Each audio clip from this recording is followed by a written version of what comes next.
The region will be in trouble because Iran is in trouble. और Iran proxy का master है। ये जो सिविल वॉर है सीरिया की, ये बेसिकली स्टार्ट कब से हुई, इसका थोड़ा बैकग्राउंड बताइए। Syria was the hallmark between the time of 2011 till 2019. Civil war इसको हम कह रहे हैं, क्या सऊदीया का भी कोई इंपॉर्टेंट हाथ था इस? सीरियन सिविल वॉर स्टार्ट हुई है तो जो पहला प्लेयर एंटर हुआ था वो यूएस था। फिर यूएस के कहने पर सऊदी अरेबिया इन्वॉल्व होता है। बशारुल असद ने विथ पावर विथ फोर्स उनको रिटेलिएट किया था। देखिए रिटेलिएशन तो तब भी होगी जब कोई एक्टिविटी होगी। ईरान इतना पर्टिनेंट फिगर इसमें जो है वो कैसे बन गया? ईरान पिछले 2 सालों में वो $30 बिलियन खर्च कर चुके हैं इस सीरियन इशू के ऊपर। I think people should get out of the illusion that Israel is working against Muslims.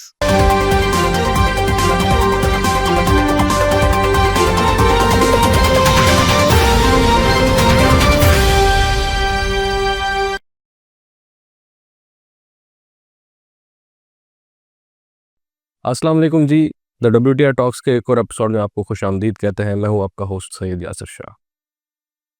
आज के एपिसोड का उन्वान है सीरिया की सिविल वॉर।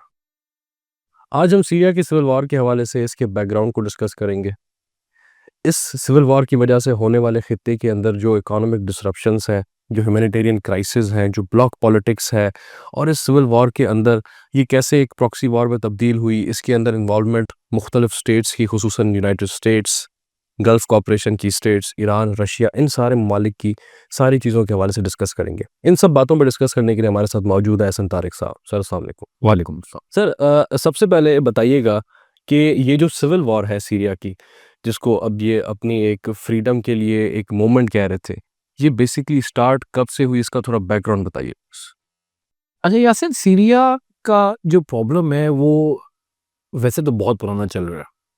मिडिल ईस्ट की अथॉरिटेरियन टेंडेंसीज हमें बहुत अरसे से नज़र आ रही हैं और ये हॉलमार्क्स हैं तमाम मिडिल ईस्टर्न स्टेट का कि वहाँ पे authoritarian culture, autocratic system, monarchies और दूसरी चीज़ें जितनी भी हैं जो एंटी डेमोक्रेसी के एतबार से देखी जाती हैं, उसी सिलसिले की एक चेन ऑफ इवेंट्स के अंदर इकड़ते आ जाता है सीरिया हमारे पास। क्योंकि 1971 में जहाँ पर एक रूलर आ गए थे, उनका नाम था हाफिज़ अल असाद था, और उसके बाद उन्हीं की डायनेस्टी कंटिन्यू होती हुई 2000 के अंदर ट्रांसफॉर्म होती है और उनके जो बेटे होते हैं बशार अल असाद साहब, वो उधर आ जाते हैं और वो भी अपने बाप की तरह एक प्योर ऑटोक्रेटिक दिमाग रखने वाले, विच इज़ वेरी ऑड क्योंकि कंसिडरिंग उनकी अर्ली लाइफ में ही never wanted to be the ruler. उन्होंने कोई बनना भी नहीं था, उनके बड़े भाई होते थे, उन्होंने रूलर बनना था, लेकिन 1994 के अंदर एक एक्सीडेंट में उनकी डेथ हो जाती है। बड़ी हाई स्पीड एक्सीडेंट था जिसकी वजह से बशार अल असाद को मंजर आम पे आना पड़ा।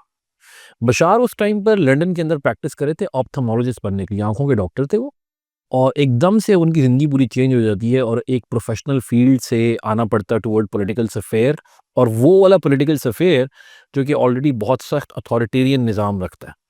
सो हाफिज़ अल असाद ने अपने दौर में बड़ा ही आयरन कंट्रोल रखा था, और हमें पता है ये सब चीज़ें बड़ी कॉमन है मिडल ईस्ट के अंदर के high level control, humanitarian crisis होते हैं, पॉलिटिकल पुलिस होती है, पॉवर्टी रेशो बढ़ा हुआ है, ऑयल बनी तो आ गई लेकिन ऑब्वियसली जो सोशल इंडिकेटर्स हैं वो डाउनवर्ड ट्रैजेक्टरी की तरफ है। सो ये जो अब ये इसके पस मंज़र में देखना क्यों ज़रूरी था कि हम मिडल ईस्ट की एक पूरे हाल सूरत हाल को देख कर फिर इस तरफ मूव कर सकते। सो अराउंड 2011 जब अरब स्प्रिंग का एक हमें राइज देखने को मिलता है और तमाम middle eastern countries, majority middle eastern countries में के अंदर एक प्रो डेमोक्रेसी प्रोटेस्ट स्टार्ट हो जाते हैं, जो कि स्टार्ट हुए थे टुनीशिया से, फिर लीबिया आते हैं, फिर इजिप्ट, और फिर उसके बाद सीरिया भी आ जाते हैं, और इसकी वजह से या उनके लिए बड़ा प्रॉब्लम क्रिएट हो गया था। और primarily Syria was the hallmark between the time of 2011 till 2019। इन 8 सालों के अंदर सीरिया में बहुत प्रॉब्लम हुई क्योंकि 2015 में सीरियन सिविल वॉर इतनी ट्रांसफॉर्म हो गई थी कि बशार की गवर्नमेंट बड़ी स्ट्रांग नहीं थी, आर्मी की जोर पे कंट्रोल था, डंडे की हुकूमत चल रही थी। तो उस दौर में ये एक प्रॉक्सी नेशन बन जाती है, प्रॉक्सी के यहाँ पे बहुत ज़्यादा इन्वॉल्वमेंट शुरू हो जाती है और रशिया और यूएस दोनों इन्वॉल्व हो जाते हैं। पुतिन की रीजंस ये थी कि वो एक रिसर्जन रशिया ख्वाब लेके आया था और बशार अल असाद एक पुराना एलाय था, so they wanted to show कि we are still in the game. वो ओल्ड ड्रीम्स, ओल्ड ग्लोरी वाले जो आइडियाज़ थे सोवियत यूनियन के, यूएस के लिए इसी ज़रूरी था कि उनको लगता था कि आईसिस का बैकयार्ड बनता जा रहा है, it is a problematic thing, और क्योंकि ये ईरान के साथ भी ताल्लुकात अच्छे थे, so they wanted to support each other. वो इस लिहाज से एक दूसरे के खिलाफ थे। तो बशार को सपोर्ट कर रहा था रशिया और यूएस सपोर्ट कर रहा था जो प्रो डेमोक्रेसी प्रोटेस्ट करने वाले थे, उनका नाम था एफएसए, फ्री सीरियन आर्मी के लोग थे। अब इसी अमलगम के अंदर 3 नए प्लेयर्स भी और ऐड होते हैं।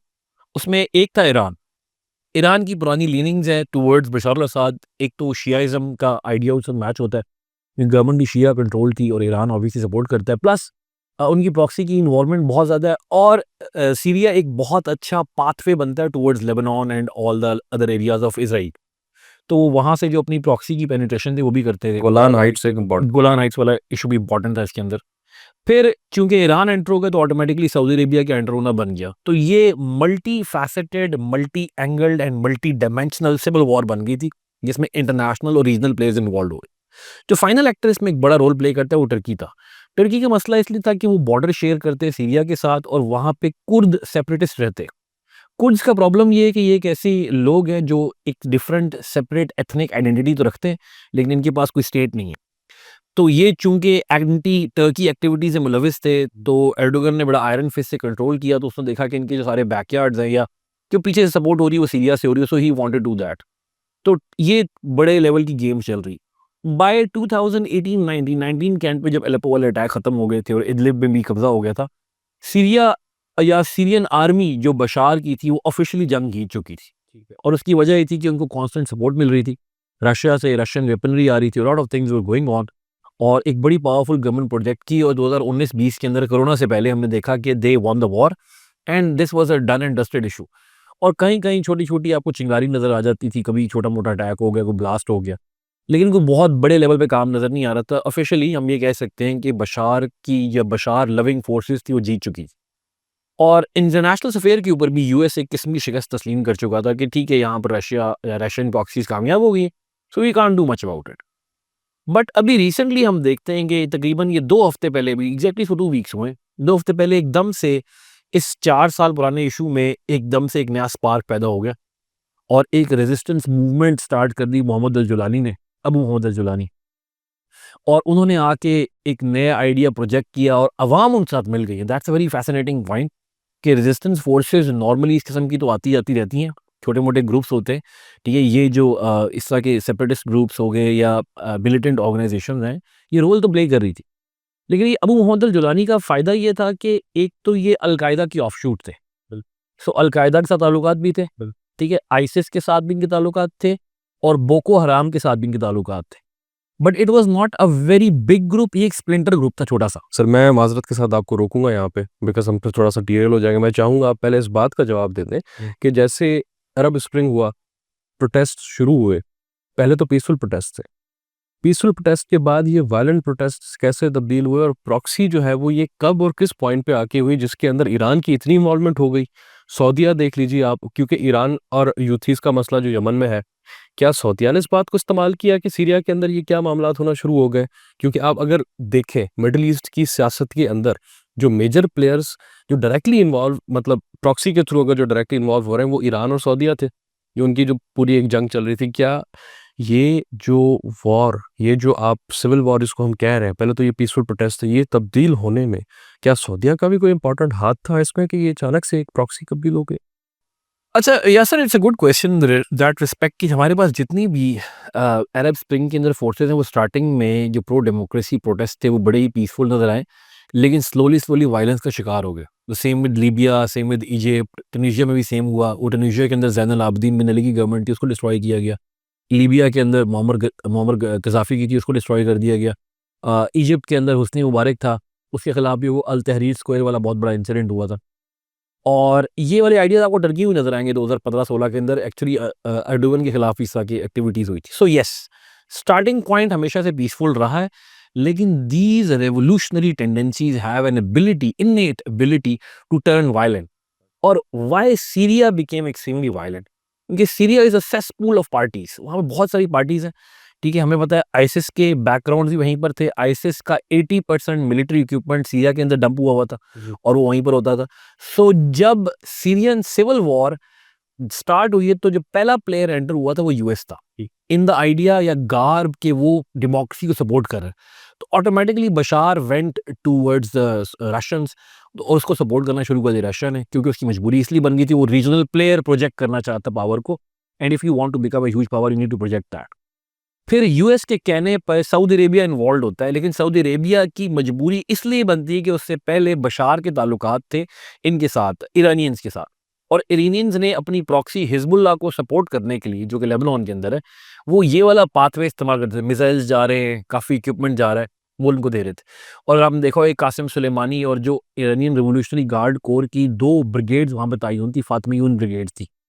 सो ये ऑलरेडी एक बड़ा ही कॉम्प्लेक्स सिस्टम बन चुका था and that created the whole mess. तो इसलिए सिविल वॉर से ये एक इंटरनेशनल प्रॉक्सी वॉर में आपकी बात से एक्सट्रैक्ट करते हुए मैं ये समझता हूँ कि आप इवेंचुअली ये कह रहे हैं कि ये जो रेबेल ग्रुप्स थे, यानी कि आप प्रोटेस्टर्स के जो हक में थे, इनकी वजह से ये जो है वो एक पीसफुल प्रोटेस्ट सिविल वॉर में तब्दील हुआ, जिस तरह आपने कहा इनेट एबिलिटी होती है रेवोल्यूशन की। क्योंकि सोर्सेज क्या बताती हैं, आप अल जज़ीरा देख लें और जितने आपके इंटरनेशनल इदारे, अल अरेबिया जितने भी हैं, वो सब ये कहते हैं कि बशारुल असद ने विथ पावर विथ फोर्स उनको रिटेलिएट किया था। तो आप ये किस तरह कह सकते हैं कि रेवोल्यूशन के अंदर इनेट एबिलिटी होती है? देखिए, रिटेलिएशन तो तब भी होगी जब कोई एक्टिविटी होगी, अच्छा, एक्शन तो कोई चाहिए रिटेलिएशन के लिए। तो बशार की तो जो ओवर आर्चिंग एबिलिटी है डिस्ट्रक्शन की, या जो उसने उस स्कूल वाला इशू था, या हॉस्पिटल में फास्फोरस बॉम्ब इस्तेमाल की थी, यूएन ने उस पे इन्वेस्टिगेशन रिपोर्ट भी बनाई थी। अल जज़ीरा के ऊपर एक बहुत अच्छा आधे घंटे का था, किस तरह उन्होंने वो सिलेंडर गिराया था। सो ये एबिलिटी तो है, तो रेवोल्यूशन में थी, लेकिन ये मैं नहीं कहूँगा कि इसको ट्रिगर करवाने वाले इंटरनेशनल पावर्स थी। It was an implosion, internal level का काम था, लेकिन उससे फ़ायदा उठाने के लिए बहुत सारे पार्टनर्स आ गए। ठीक है, ठीक है। सर साथ में ये भी बता दीजिए, जैसे आप ज़िक्र कर रहे थे कि अल-कायदा के साथ इसके टाइज़ थे, अलिजिडली, या सोर्सेज़ के मुताबिक जो भी आप कह लें। लेकिन अगर इन रेबेल ग्रुप्स के अल-कायदा के साथ ताल्लुक थे और मुख्तलिफ सोर्सेज़ के मुताबिक, जैसे ये हरीर अल-शाम जो इनकी जो है, ये अभी जिस तहरीक के अंडर ये काम कर रहे हैं अबू मोहम्मद अल-जुलानी साहब, तो इनके ऑर्गेनाइज़ेशन को अभी तक यूनाइटेड स्टेट्स, तुर्की, ईयू और मुख्तलिफ जो दूसरी स्टेट्स हैं, वो अभी तक इनको एक टेररिस्ट ऑर्गेनाइज़ेशन कहती हैं। तो जब ये इनको टेररिस्ट ऑर्गेनाइज़ेशन कहती हैं, तो फिर इनको सपोर्ट किस बात का कर रही हैं? अच्छा, यहाँ पे ना हमें थोड़ी-सी डिफरेंशिएशन करनी पड़ेगी कि हयात तहरीर शाम जो है, जिसकी मोहम्मद अल-जुलानी सपोर्ट करते हैं, ये एक स्प्लिंटर ग्रुप है अल-कायदा का। अल-कायदा के बेतहाशा स्प्लिंटर ग्रुप्स हैं too in Iraq, Syria, Nigeria और अफ्रीका में भी अब तो आ चुके हैं, बोको हराम जैसे होंगी। सो ये डिफरेंट स्प्लिंटर ग्रुप, इवन जो अबू बकर अल-बगदादी था, जो आईसिस का लीडर समझा जाता है, वो भी एक स्प्लिंटर ग्रुप था अल-कायदा का। और ये जो टेररिस्ट ऑर्गेनाइजेशन होती है, ये इस तरह के मल्टीपल ग्रुप्स में काम करती है, इसमें कोई डेफिनेट हायरार्की नहीं होती। Same goes with Pakistani Taliban, जो टीटीपी के मेंबर है, उसमें कोई डेफिनेट हायरार्की नहीं, वो 16 ग्रुप्स हैं, हमें पता है बड़े ठीक। उनका एजेंडा एक है, आइडियाज़ में सिमिलैरिटी है, लेकिन they know not work in a hierarchy. इसी तरीके से ये ग्रुप है, जब इसने स्प्लिंटर होके सेपरेट अपने आप को एज़ हयात तहरीर शाम बनाया, तो इसको रिकॉग्नाइज़ टेररिस्ट समझा गया। लेकिन इस इदारे ने, या इस अकेली के काम में, ये जो एक्टिविटी है ना, ये अकेली ऑर्गेनाइजेशन नहीं करी। इनको सपोर्ट लोकली मिली है। इनको इंटरनेशनल सपोर्ट कोई नहीं मिल रही। इनको सपोर्ट मिली है एक कंट्री की तरफ से, वो टर्की, लेकिन टर्की ने भी ये एचटीएस को सपोर्ट नहीं दी थी, बल्कि उन्होंने सपोर्ट दी है सीरियन नेशनल आर्मी को, एसएनए जो है। तो सीरियन नेशनल आर्मी एक रेबल ग्रुप है, उसको अभी तक टेररिस्ट आइडेंटिफाई नहीं किया गया। तो इसी तरीके से जब यूएस ने भी सपोर्ट दी थी प्रो डेमोक्रेसी प्रोटेस्ट के अंदर, उसने इन टेरर आउटफिट्स को सपोर्ट नहीं दी थी, उसने एक नई ऑर्गेनाइजेशन बनाई थी, उसका नाम था FSA, free Syrian army, FSA. तो ये हमने डिफरेंशिएशन रखनी है कि सपोर्ट इनको नहीं मिल रही। ठीक है। तो अब ये जो चाह रहे थे कि वहाँ पे रेवोल्यूशन आ जाए, रिजीम चेंज बेसिकली जो है ना, एक बड़ा एक अच्छा फ़िक्रा क्लीशे नहीं बन गया थोड़ा सा रिजीम? मैंने वैसे एक अच्छा फ़िक्रा मैं ये कहने वाला था कि मैंने किसी जनाब के साथ पॉडकास्ट ही गालिबन हम कर रहे थे, तो बड़े जो है वो एक इल्म के पैकर उनको माना जाता है। तो उन्होंने एक फ़िक्रा कहा था कि अमेरिका का जो वर्ल्ड ऑर्डर है, वो यही है कि एशिया में डिसऑर्डर रहे। अच्छा। ठीक है सर। उस बात को ही मद्देनज़र रखते हुए मैं यही चीज़ कंटिन्यू करवाऊँगा आपसे कि रेवोल्यूशन आ गया, रिजीम चेंज हो गई है। होने के बाद अमेरिका, तुर्की, इन ममालिक को ये चाहिए था ना कि अब सीरिया को सपोर्ट करें, बदअमनी जो हुई है उसको रिकवर करवा के सारी चीज़ों को ठीक करके वापस जो है वो एक सीधे रूट पर लेकर आए। न्यूज़ेस बता रही हैं कि वहाँ पे जो है वो एयर स्ट्राइक शुरू हो गए। इसराइल भी अब तो शामिल हुआ ही। इज़राइल का मसले को तो हम डिस्कस करते हैं बाद में, लेकिन ये तो ज़रा बताइए कि ये तुर्की ये जो है और अमेरिका, ये फिर किस रास्ते पे निकल पड़े? ये तो बड़े ह्यूमन राइट्स के जो है वो बड़े प्रचार बनते।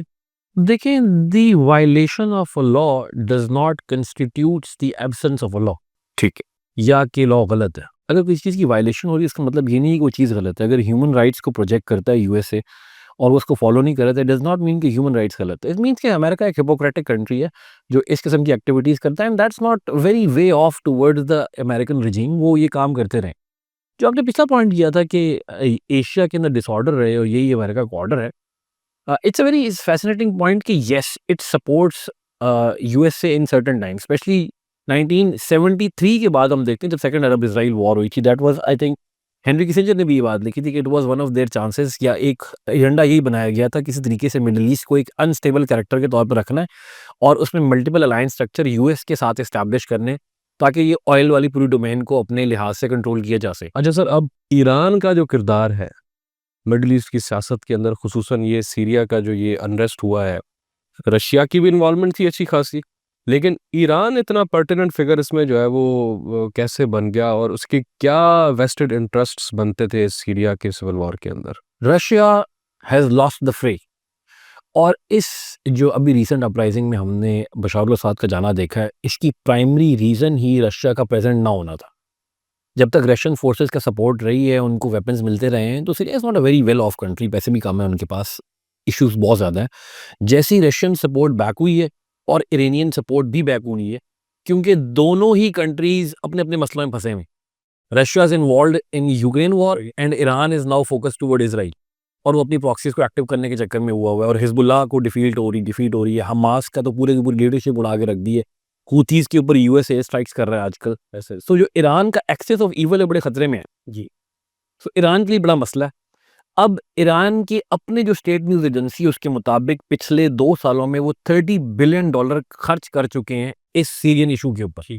क्योंकि हमें पता है यहाँ पे इरानियन रेवोल्यूशनरी गार्ड कोर के मेंबर वहाँ प्रॉपर डिप्लॉयड होते हैं। जी। और इरानियन एम्बेसी को सीरिया में कॉन्स्टेंटली अटैक किया जाता है, उसके ऊपर वो धमाके से उड़ा दी गई कई दफ़ा। फिर इरानियन जनरल्स को जो वहाँ पर है उनको भी यूएस भी टारगेट किलिंग करता है, और 19 के करीब इज़राइल पिछले 1 साल में जनरल्स मार चुका है। सो ईरान के लिए बड़ा एक टेक्निकल प्रॉब्लम था। बट ये हमास के जो 7 अक्टूबर के अटैक थे उसके बाद ईरान एकदम से इंटरनेशनल गेम प्ले में और स्पेशली रीजनल गेम प्ले में इमर्ज कर रहा था, बड़ी पावर बन के। बिन सलमान बुला रहा है, जीसीसी वाले उनका नाम ले रहे हैं, ओआईसी में उनको बुलाया जा रहा है।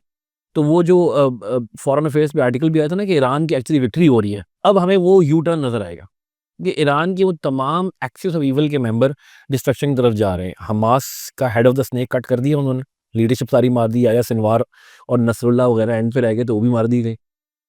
उसके बाद हिज़्बुल्लाह को पीस डील साइन करना शुरू हो गई, उनके 30% एरिया पे ऑलरेडी दिस हिज़्बुल्लाह की डिस्ट्रक्शन हो चुकी थी, व्हिच इज़ इक्विवेलेंट टू 2005-6 के अंदर जब जब लेबनान वॉर हुई थी, उसमें भी यही काम हुआ था।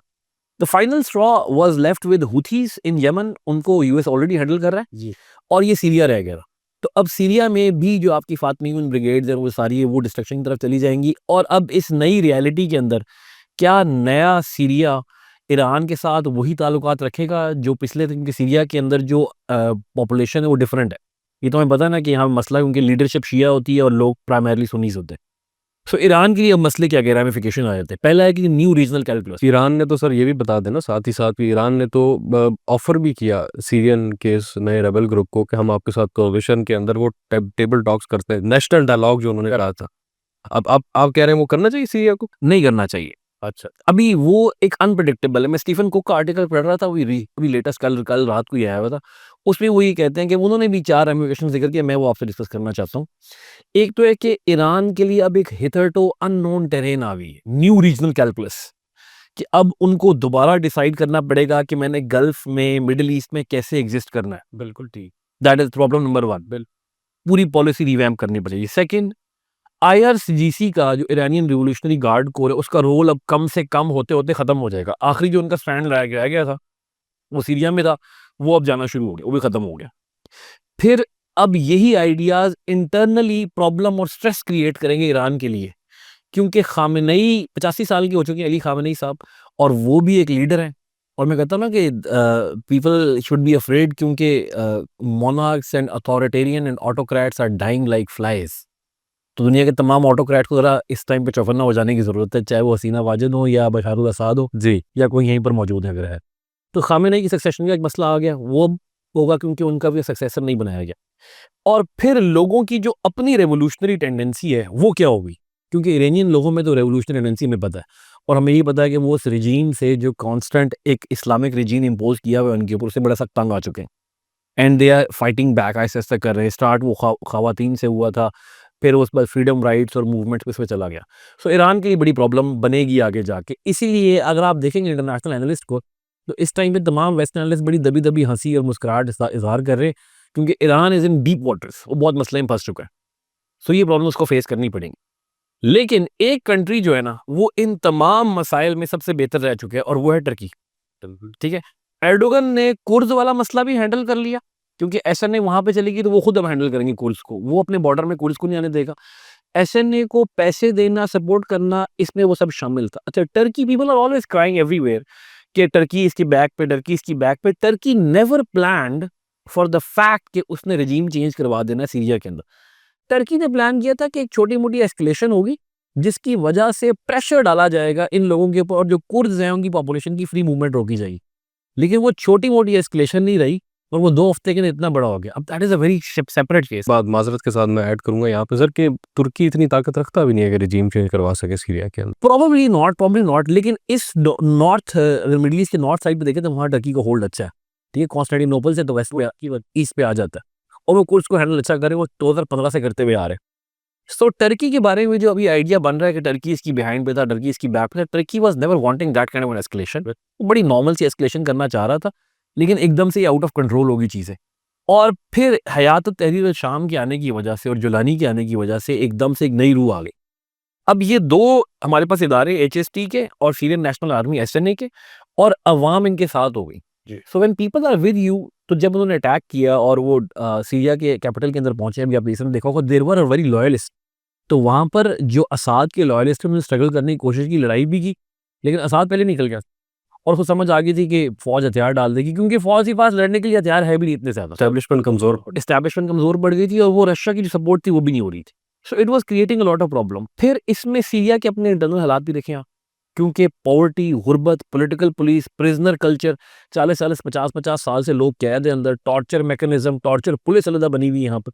सो लोग पिछले करीबन 14 साल की इस पूरी जिंदोजहद से दे वर फेड अप, और एक ना एक दिन आना था, ये काम होना था। ऐसे ही वो ज्यादा बात है कि इट वाजंट एक्सपेक्टेड, एक्सपेक्ट कोई नहीं करा। इसने बड़ी मशहूर स्पीच भी की ना कल खड़े होके अबू मोहम्मद अल जुलानी साहब ने, हाँ हाँ हाँ, कि हम बेशक इतने कमज़ोर हो चुके हैं, लेकिन यहाँ से उभरना इंशाल्लाह नामुमकिन नहीं होगा।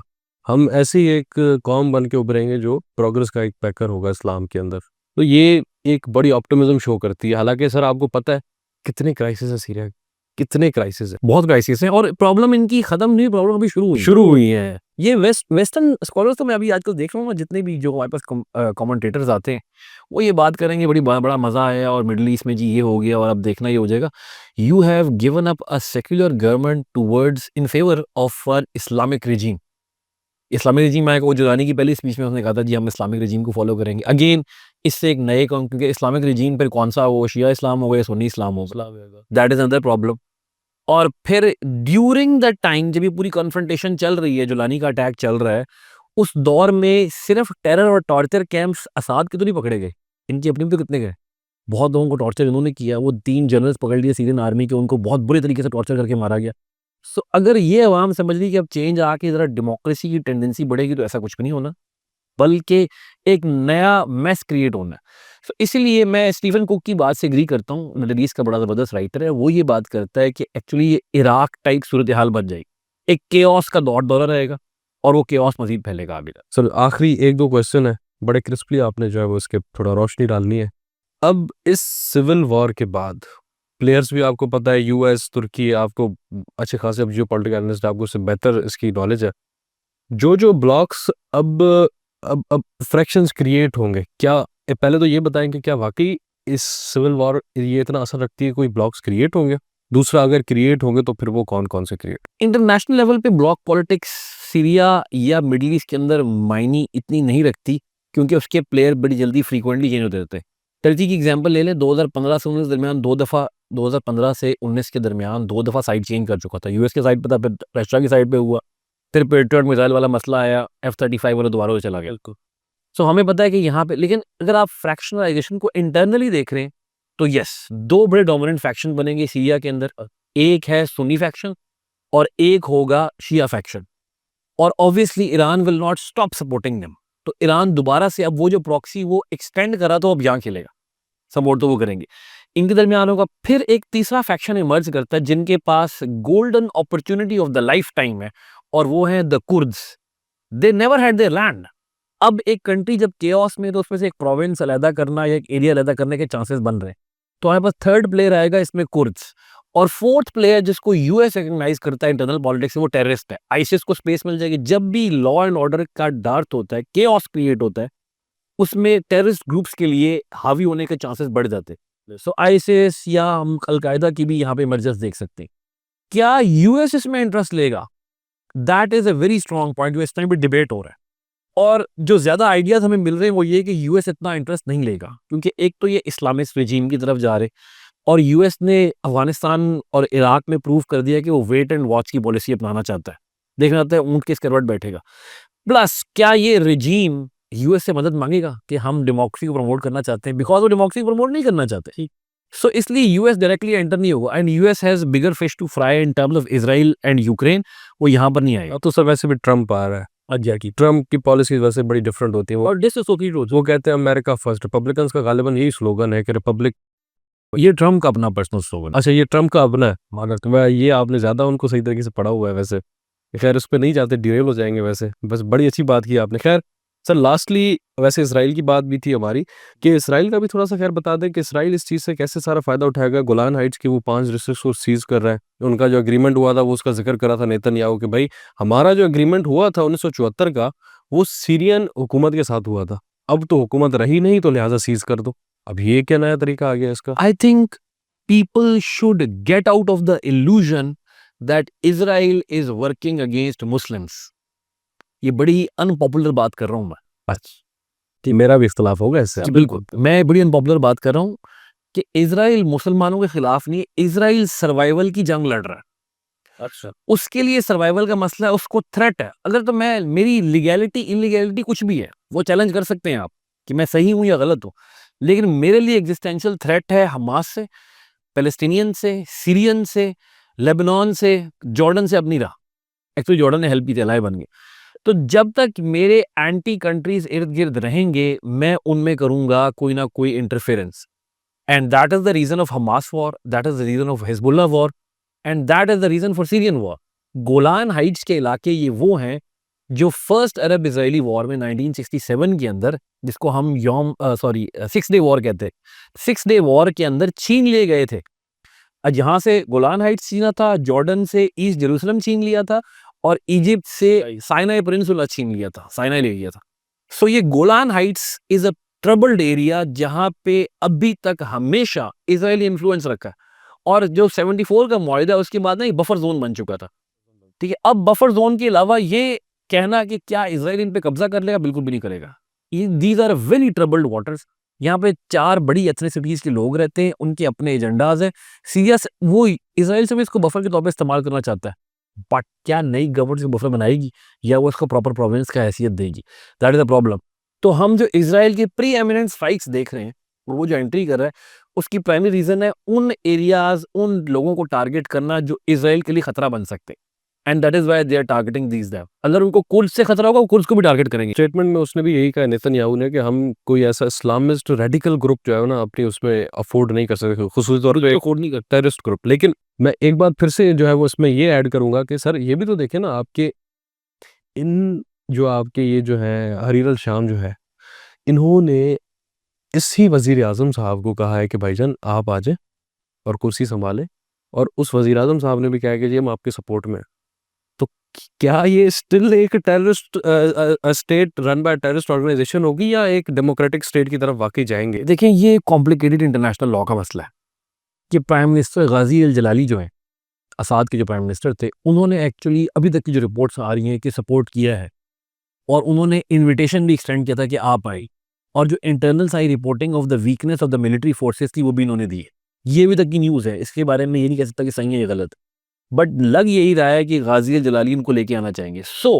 हमने हिस्ट्री में ऐसे अकाउंट्स देखे हैं जब कोई बड़ा मिलिटेंट ग्रुप किसी पॉलिटिकल फिगर को पपेट के तौर पर इस्तेमाल करके कंट्रोल करती रही है। ये काम जुलानी कर सकते हैं कि वो प्राइम मिनिस्टर इन्हीं को रखें, लेकिन मर्जी अपनी चलाएं पीछे से, ठीक है, एक सूडो किस्म की स्टेट बना दें। या फिर लेकिन अगर हम इस्लामिस्ट आइडियोलॉजी के मुताबिक देखें तो नॉर्मली इराक, अफगानिस्तान या जितने एरियाज में इस किस्म की हरकतें हुई हैं, वहाँ पे ऐसा कम देखने को मिला है कि कॉपरेट रखें, वो खुद ही आते हैं, नजर आते हैं, चाहे जितनी मर्जी बड़ी थ्रेट हो जाए। सो आई डोंट थिंक कि Ghazi al-Jalali had a role to play in the future of the Syrian crisis. ठीक है सर, लास्टली एक आसान जवाब देकर आप जो है ना, और बड़ी इंपॉर्टेंट चीज़ भी बनती है कि लार्जर इम्पैक्ट्स रीजन पे, मिडल ईस्ट रीजन पे, और ओवरऑल फिर जो एक्सटेंड करते करते कहाँ तक जाएंगे इस सिविल वॉर से जो ये ओवरथ्रो किया है साथी वार। देखिए, region is in going to be in chaos, क्योंकि ईरान इज इन केओस। बिल्कुल ठीक। अब इस लाइन को दोबारा देखिए, the region will be in trouble because Iran is in trouble, और ईरान प्रॉक्सी का मास्टर है। हमास, हिजबुल्लाह, फातिमियून, हुतीस को अगर आप कंट्रोल करेंगे, रिटेलिएशन आएगी। अब ये ईरान की अपनी इंटरनल सॉलिडारिटी और सॉवरेनिटी के ऊपर है कि वो कितनी रिटेलिएशन कर सकता है। वेस्ट इस टाइम पे शायद I think pre conceive notion की वजह से मिसअंडरस्टैंड कर रहा है थ्रेट लेवल को, और उनका ख्याल है कि ईरान बिल्कुल बैक डाउन हो चुका है, उसके बाद कुछ नहीं बचेगा, उसको टेबल टॉक के लिए आना पड़ेगा। आई डोंट थिंक सो, ऐसा नहीं होता, हो नहीं सकता, क्योंकि ईरान इंटरनली काफी स्ट्रांग है। बट एक फैक्टर अगर मैं इसमें ऐड कर दूं, वो है सोशल लेवल का, कि अगर सोशली हम चीजें देखना शुरू कर दें ईरान के अंदर, वहां पे कोई अपराइजिंग हो जाती है, तो ये एक बहुत बड़ा प्रॉब्लम बन सकता है। जो आपने रीजन की बात की, रीजन का प्रॉब्लम ये है कि जितने भी ऑटोक्रेट्स और अथॉरिटेरियन है ना, उस टाइम वो अपने तख्त के पीछे देखना शुरू हो गए, तकलीफ होना शुरू हो। तकलीफ उनको होना शुरू होगी, क्योंकि अगर ये काम, देखिए अरब स्प्रिंग ने डरा तो दिया सबको एक दफा, तो इस एक्टिविटी ने डरा दिए, और जो सबसे बड़े मेंबर्स हैं ऑटोक्रेसी के या अथॉरिटेरियन रिजीम्स के, वो सबसे ज्यादा डरे हुए हैं। ठीक है, सऊदी अरेबिया भी है obviously, Iran will be number 1 क्योंकि वहां पे कंट्रोल हैवी है। सऊदी अरेबिया में फिर आपको पता है यूथ की सपोर्ट बिन सलमान के साथ है। यूएई में मोनार्की, लेकिन वो भी कंट्रोल्ड है, अच्छा चल रहा है इकोनॉमिक लेवल पे। बहरीन, ओमान, कतर, यहाँ पे स्टेबिलिटी है।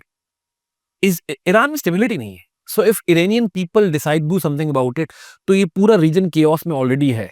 ये वो पॉइंट है जिसको वेस्ट यूटिलाइज करने की कोशिश करेगा, और वो चाहेगा कि किसी तरीके से इसको एक्सप्लॉइट किया जाए। ब्रॉडर लेवल पर इंटरनेशनल काम क्या होता है वो हमें पता चल गया क्या होता है, क्योंकि कुछ अर्से पहले जब सूडान क्राइसिस चल रहा था, हजारों की तादाद में लोग मारे जा रहे थे, नोबडी वाज लीस्ट कंसर्न, क्योंकि everybody was focused on Ukraine. फिर अब ये काम हो रहा है, तो मैं इसी की एक्सटेंशन करता हूँ कि people will not be much concerned about this issue, और इसको अफगानिस्तान लेवल पर छोड़ दिया जाएगा, क्योंकि people are more concerned about the Palestinian crisis. अच्छा, यहाँ पर मैं एक कॉशन देना चाहूंगा दुनिया को, पाकिस्तानियों को भी, क्योंकि एक जोक तो बन ही गया है कि बांग्लादेश में रेवोल्यूशन आ गई और अब सीरिया में भी आ गई। अब जो आपके ये मशरकी भाई हैं पाकिस्तान में रहने वाले, इनकी तरफ देखा जा रहा है जी। So all around the world हमें एक डेमोक्रेटिक डेफिसिट नजर आ रहा है, कि दुनिया में डेमोक्रेसी अल्टीमेटली एकदम से एक बहुत फेवरेबल सोल्यूशन नहीं रह गया। सऊदी अरेबिया देख लें, China, Russia, Pakistan, Syria, UAE, Turkey, तो डेमोक्रेसी को कोई खास आजकल के दौर में लिफ्ट नहीं कराई जा रही। अच्छा। सो ये मसला है डेमोक्रेट्स के लिए, कि प्रो डेमोक्रेट सोचना शुरू कर दें इस टाइम पर कि what is happening in this second decade of the 21st century, कि जिसकी वजह से एकदम से हम डेमोक्रेसी का डार्ट्स देख रहे हैं। 1 सेकंड, जितने भी अथॉरिटेरियन रिजीम्स हैं दुनिया में, चाहे वो पाकिस्तान के अंदर अगर कोई एक्सपेक्ट करता है, या केएसए में, या ईरान में, उनको अब डर जाना चाहिए कि things have evolved to such an extent. मुझे नहीं पता इसकी रीजन क्या है, इसमें सोशल मीडिया एक रोल प्ले कर रहा है, आवाम के इंफॉर्मेशन पोर्टफोलियो, एजुकेशन, अपने राइट्स के बारे में पता होना, humanitarian things, a lot of that is under play. But for the authoritarians, जितने भी अथॉरिटेरियन लीडर्स हैं ना, उनको अब एक खौफ जरूर लग जाएगा, क्योंकि एकदम से हम देख रहे हैं कि ये चीजें नजर आ रही है। The same goes for Iran, same goes for Russia, same goes for China, Saudi Arabia as well जी। तो उन सब के लिए ये प्रॉब्लम क्रिएट हो जाएगी कि अगर एकदम से लोग या अवाम की ताकत है ना, वो कुछ क्रिएट कर सकती है। पाकिस्तान वो जो कुछ नहीं हो। पाकिस्तान में इंशाल्लाह बेहतरी की उम्मीद है हमें, यहाँ के लोगों के अंदर भी। हम भी तो एक किस्म से जकड़े हुए हैं। नहीं, आप बात नहीं समझते? मैं इस बारे में राय अपनी रिजर्व रखता हूँ। ठीक, सो ये हमें देखने की ज़रूरत है कि क्या काम हो रहा है, और इंटरनेशनली क्यों अथॉरिटेरियन टेंडेंसीज के खिलाफ लोग उठ रहे हैं। इसकी वजह से हर अथॉरिटेरियन लीडर को खौफ आना चाहिए। That's what I would really want to say. Sir thank you so much, आपका बहुत शुक्रिया। नाजरीन, ये थी हमारी डिस्कशन सीरियन सिविल वॉर के हवाले से। और इसके अंदर रिजीम चेंज के हवाले से। आप भी अपने ख्यालात कमेंट्स में इजहार कीजिएगा।